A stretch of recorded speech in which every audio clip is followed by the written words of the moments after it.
پھر جب حج کے تمام ارکان پورے کر چکو تو مینا میں اللہ کو یاد کرو جس طرح اپنے باپ دادا کو یاد کیا کرتے تھے، بلکہ اس سے بھی زیادہ۔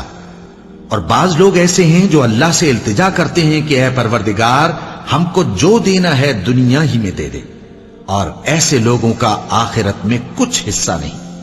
اور بعض ایسے ہیں کہ دعا کرتے ہیں کہ پروردگار ہم کو دنیا میں بھی نعمت عطا فرما اور آخرت میں بھی نعمت بخشیو اور دوزخ کے عذاب سے محفوظ رکھیو۔